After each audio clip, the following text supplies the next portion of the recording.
Olá, colegas! Sejam bem-vindos ao Motility On. Você que está aí conectando com a motilidade digestiva, tem uma pergunta para você. Qual a indicação da impedância e pH-metria na vida prática, no dia a dia do nosso consultório? Você conhece? Venha conosco. Eu sou Fábio Teixeira, estou aqui com a querida irmã Carla Granja e mais uma jornada de conhecimentos para você. Dê um oi, Carlinha, para nossos amigos. Olá, pessoal! Estamos aqui de novo para falar para vocês de coisas bem interessantes para vocês usarem no dia a dia do diagnóstico aí da doença do refluxo gastroesofágico. Queridos, nós lá no atrás, a gente falou de indicação de pH-metria, que é a monitorização esofágica buscando o ácido que sai do estômago para o esôfago. Agora a gente vai falar de impedância, que a gente utiliza todos aqueles critérios que a gente falou lá atrás, acompanha esse nosso episódio e adiciona essa inovação que a gente tem, que além da avaliação da acidez, a gente avalia também o movimento de todo esse refluxo que sai do estômago para o esôfago e também daquilo que a gente esteja deglutindo. E a gente vai poder caracterizar esse refluxo. Vai poder dizer se ele é líquido, se ele é sólido ou se ele está gasoso. Vai poder colocar por um dado iônico, já na nossa impedância e pH-metria de alta resolução, algo colorimétrico que dá para a gente poder identificar e correlacionar, principalmente com essa variação da impedância. E a avaliação da impedância vai dizer para a gente com precisão se o paciente realmente está deglutindo, se estamos diante de um refluxo. E com a pH-metria, nós vamos poder caracterizar esse refluxo é ácido ou é pouco ácido. Isso tem importância, Carlinha? Quais são as indicações hoje que a gente teria da impedância ou pH-metria? Primeiro, Carlinha, para aquele paciente que não tem o diagnóstico de certeza da doença do refluxo. Quais são essas indicações? Então, como o Fabinho explicou muito bem para vocês agora, eu costumo falar assim, a impedância, o pH-metria é um upgrade da pH-metria. É uma pH-metria Exatamente. melhorada. A gente vê, né, o que a pH-metria mostra, a gente vê refluxo ácido também, mas a gente vê Gostei. outros, Upgrade. é um upgrade da pH-metria. Eu explico isso assim, com muita frequência, não só para os pacientes, mas também para os colegas, enfim. Por quê? Porque a gente tem ali, associado ao sensor da pH-metria, os pares de impedância. Esses pares de impedância, eles ascendem em direção ao esôfago proximal, e a impedância, o que, que ela vê? Ela vê o transitar dos íons. Então, o que, que vai acontecer? A gente sabe quando o paciente engole e a gente sabe quando o paciente tem o refluxo. E mais, a gente consegue ver a consistência desse refluxo. Se ele é um refluxo líquido, se ele é um refluxo gasoso, a gente consegue ver a direção desse conteúdo gasoso, né? Então, toda vez que nós temos sintomas, um sintoma principal de um paciente, para resumir assim, para vocês não esquecerem disso mais, toda vez que a gente tem um sintoma do paciente que pode não estar relacionado à acidez especificamente, há a indicação de fazer impedância pH-metria. Porque a pH-metria só vai ver aquilo que é o ácido, né? E isso já é uma informação muito importante. Como a gente disse no episódio anterior, muitas vezes está relacionada a essa acidez mesmo, principalmente quando a gente está falando da pirose. Mas quando a gente tem, principalmente, o paciente tem sintomas pós-prandiais, o paciente tem um sintoma de eructação associado, o paciente tem uma queixa de regurgitação, o paciente tem queixas de irritação ou de irritação laríngea, de tosse, né? A tosse também, que não é da irritação laríngea, a tosse pulmonar, né? Tudo isso pode ser causado, pode estar relacionado à doença do refluxo gastroesofágico. E isso é muito mais bem esclarecido com esse upgrade da pH-metria, que é a impedância, não é isso, Fábio? E é interessante isso, Carla. Eu gostei muito. Upgrade. Então, a impedância, a gente consegue também validar a pirose que a gente lá está procurando. Aquele paciente, se pudermos colocar em um paciente a impedância e o pH-metria, com o paciente também está muito sintomático com a pirose, vai ter uma validação positiva, porque nós vamos poder correlacionar se essa pirose está ou não correlacionada com o refluxo também não ácido ou um refluxo gasoso. Isso é muito importante. Mas você falou sintomas muito importantes: regurgitação, eructação e tosse, que talvez sejam assim, os principais sintomas que dão dor de cabeça. Porque quando a gente passa a conhecer os fenótipos da doença do refluxo, Carla, a gente passa a entender que refluxo é muito além da pirose.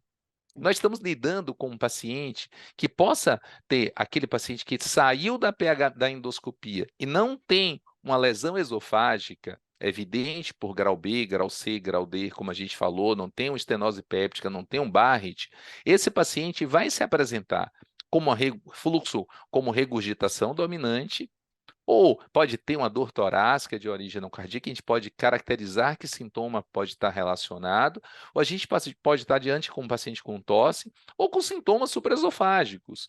E a correlação sintomática que a impedância e o pH-metria nos dá para um paciente que não tem esse diagnóstico de certeza, passa a ser de suma importância, principalmente para que a gente pode esperar da supressão ácida. Será que a supressão ácida vai resolver sozinho?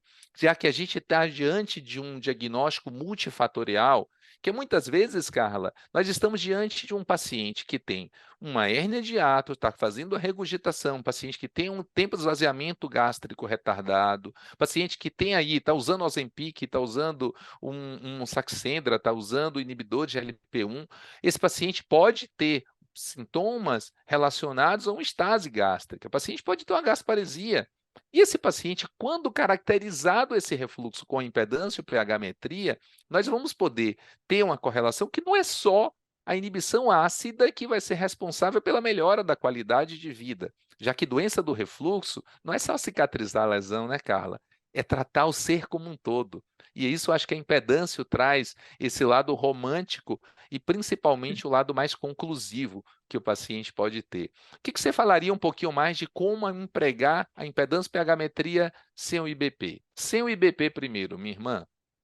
Sem o IBP é quando a gente tem a dúvida do diagnóstico da doença do refluxo. Então, aí, mais uma vez, nesses sintomas em que não são tão característicos da doença do refluxo, assim, ou que não são pirose, né, a impedância traz muito mais informação, porque primeiro a gente vai saber se esse paciente tem um tempo total de exposição ácida aumentado, que é o que caracteriza Perfeito. especialmente, né, o diagnóstico da doença do refluxo gastroesofágico, e na correlação de sintomas, a gente vai conseguir entender melhor. Eu acho linda a impedância, que ela é um exame extremamente fisiológico, em que quando a gente trabalha com ela, a gente consegue ver exatamente os mecanismos de regurgitação que ocorrem, de eructação. Então, você vê aquele paciente, por exemplo, que tem a regurgitação pós-prandial, relacionada a um refluxo não ácido, que é o sintoma que o incomoda. Enfim, a gente tem todas essas nuances e mais, né? A gente normalmente, né, Fábio, o exame de motilidade, o exame funcional, ele está intimamente relacionado ao conhecimento do paciente, ele é aplicado de forma individualizada para aquele paciente que está fazendo o exame. Então, assim, é o diagnóstico de certeza da doença do refluxo, como a pH-metria, mas aplicado para esses sintomas que não estão tão relacionados assim à acidez, né? Que não são pirose. Eu acho que essa é a grande indicação da impedância pH sem IBP, sem Eu acho que nós medicação temos. secretora.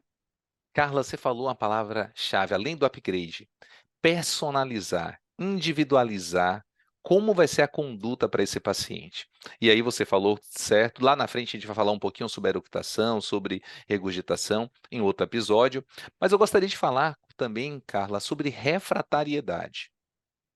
Como a Então, gente vai poder empregar a impedância e o pH-metria no diagnóstico da refratariedade? a complexidade da doença do refluxo, né, vamos assim dizer, é a beleza e a dor, né, da doença do refluxo no dia a dia no consultório. Porque, assim, a grande verdade é que, muitas vezes, a definição de refratariedade que precisa ficar cada vez mais bem definida, né? Será que nós estamos diante de uma doença do refluxo refratário, ou seja, um paciente tratado de forma correta, com a medicação na dose correta, pelo tempo correto, verificado se esse paciente está aderido ao tratamento e fazendo o tratamento como ele deveria fazer, ele permanece apresentando sintomas. Será que essa doença do refluxo que a gente está conduzindo, ela é refratária, ou seja, a medicação que está sendo usada não está inibindo essa acidez como deveria? Essa é a resposta, a primeira resposta que a impedância pH-metria vai nos dar, quando a gente está investigando a refratariedade, nesse caso, ela deve ser realizada em uso do IBP ou da medicação de tratamento, né? A medicação que está sendo utilizada para o tratamento da doença do refluxo. Se ela é uma medicação que, se o paciente está inibindo o ácido, ou seja, está sendo efetiva a inibição da acidez com a medicação que está sendo usada, mas os sintomas persistem, será que esses sintomas eles persistem porque eles estão relacionados ao chamado refluxo não ácido, ou eles têm um componente funcional aí interferindo nessa percepção incômoda do paciente de algo que supostamente não deveria ser incômodo, né? Então, essas são as respostas que a impedância pH pode dar para esclarecer e ajudar o diagnóstico mais conclusivo desses pacientes. Na refratariedade, diante de uma refratariedade, a impedância pH-metria em uso da medicação para o tratamento de forma correta, ela consegue nos dizer, está ocorrendo a inibição ácida? Primeira pergunta. Se está ocorrendo a inibição ácida, a que se deve aqueles sintomas?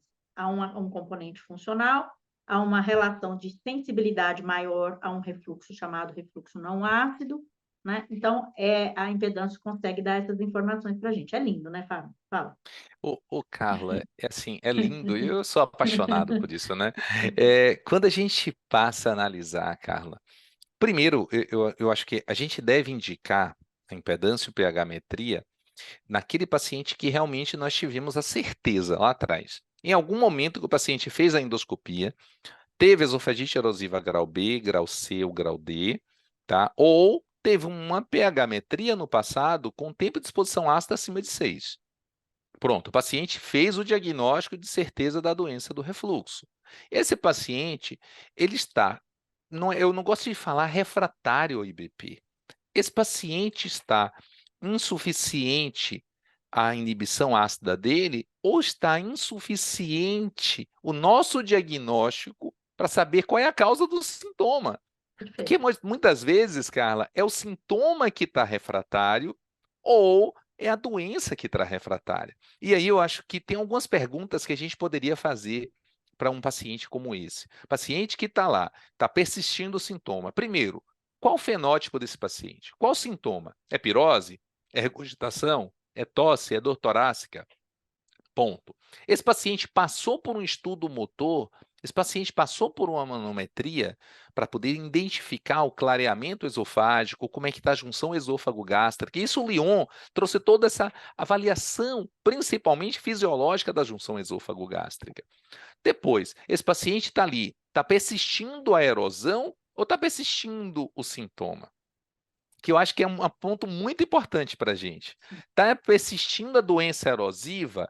Ótimo. Aí a gente está tendo alteração do clareamento. Esse paciente realmente está afastado de esclerodermia, está afastado um distúrbio motor ineficaz, acentuado, o paciente não tem reserva contrátil.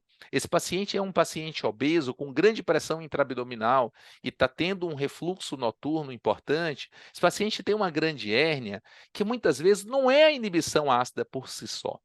Nós estamos ali diante de uma exposição ácida. E aí a impedância entra, Carla, de forma linda. Por quê? A gente vai realmente poder correlacionar se esse paciente está inibindo a acidez no estômago, se ele não está subindo o refluxo, qual a extensão do refluxo que está subindo ao longo das 24 horas. E se tiver totalmente bloqueando, a gente vai poder, olha, esse estudo, essa doença não está correlacionada com refluxo ácido. Mas se realmente tiver uma exposição ácida aumentada, ponto, nós estamos diante de uma doença refratária. Mas se nós tivermos com um sintoma está persistente, é uma pirose que persiste, e essa pirose não está correlacionada com o refluxo, em nenhum momento, Carla, nós estamos com a sobreposição de uma doença orgânica, que é uma doença do refluxo comprovada, que está sendo controlada pela supressão ácida pelo IBP, e nós temos uma ativação neurosensorial. É o paciente que tem uma percepção aumentada. E essa percepção aumentada precisa trabalhar o lado psicológico e o lado neuromotor do paciente. Então, a gente tem que trabalhar neurosensibilidade e percepção. Ou o paciente pode ter, Carla, pequenos escapes ácidos, e esses escapes ácidos, ao longo do dia, causa uma alteração sintomática. O paciente tem uma hipersensibilidade ao refluxo adicionada a uma doença orgânica. Essa sobreposição, além da gente poder estar ali, a gente vai precisar trabalhar com drogas adicionais, com alginato, precisamos trabalhar, às vezes, com durante 28 dias, principalmente por sintomas noturnos, com inibidor de H2 para esse paciente, tá? Ou otimizar o IBP, ou trocar o IBP, utilizar medicações, olhar se o paciente está tendo algum polimorfismo genético, que a gente poder utilizar um IBP de maior segurança, ou simplesmente, Carla, será que o paciente está tomando a droga de forma eficaz? E aí, é muito importante colocar o paciente em impedância ou pH-metria após 8 semanas em uso de dose dobrada do IBP, tomando 30 minutos antes do café da manhã e 30 minutos antes do jantar. E aí a gente vai poder utilizar a impedância e pH-metria, além desse lado romântico, mas com diagnóstico de certeza e sem sombra de dúvida, Carla, mudar a vida de nosso paciente. Eu acho que é mais importante nessa jornada nossa, não é isso? É. E assim, sabe que ouvindo você falar, Fabinho, eu acho que você fala muito, assim, muito objetivo e claro sobre isso, e isso é maravilhoso, porque a gente tem que falar sempre sobre isso, porque existem sempre muitas dúvidas, né, no dia a dia, mas assim, a nossa preocupação e a preocupação constante do colega em ajudar efetivamente o nosso paciente. Porque assim, o melhor dos mundos, no sentido assim, de você atender um paciente com doença do refluxo, seria que ela fosse muito clara, né? Então, vamos imaginar um paciente já com uma esofagite com um diagnóstico de certeza, ou mesmo que não, você tem uma manometria com uma motilidade maravilhosa, mas que você vê lá a hipotonia do esfíncter, você vê, documenta a hérnia de hiato, tanto na endoscopia quanto na manometria, e esse paciente, para uma indicação cirúrgica, ele está muito claro, está muito ali, né? Jovem, às vezes não obeso. Então, mas a gente sabe que essa não é a realidade, né? Então, quando a gente está diante de uma refratariedade, eu acho que a gente tem que sempre se preocupar em esclarecer melhor isso antes de indicar um procedimento cirúrgico, né? E a impedância é uma excelente ferramenta nesse sentido. A manometria e a impedância. Por quê? Porque é muito melhor você tratar isso, esse componente, essa superposição de componente funcional, ou de uma hipersensibilidade, antes de fazer uma cirurgia, do que você fazer a cirurgia, o paciente persistir com o sintoma, e aí ele vem naquela angústia de estar continuando com aquele sintoma, porque fiz uma cirurgia e continuo com o sintoma, né? E aí a investigação fica muito mais difícil para o paciente, difícil para o colega que está fazendo a investigação e muito mais desconfortável para o paciente. Então, assim, você esclarecer melhor a refratariedade antes de indicar qualquer procedimento é fundamental e isso é muito importante que a gente deixe bem claro, né? Eu acho. Com certeza. Ó, queridos, muito obrigado por estarem conosco em mais um episódio do Motility On. Compartilhem com os seus colegas, vão lá, dão um like, se inscrevam no nosso canal, venha fazer parte desse mundo da neurogastroenterologia. Na FAD está junto com vocês em todos os momentos, conectando todo esse Brasil com centros de motilidade. Eu acho que é importante que você que está aí, muitas vezes que não está fazendo exame e que queira fazer parte dessa nova geração do diagnóstico de certeza, um convite para você. Venha fazer parte do nosso grupo, do nosso time de debates, tá bom? Acompanhe todos os nossos movimentos acadêmicos e científicos. Um forte abraço, esperamos vocês no próximo Motility On. Tchau, tchau!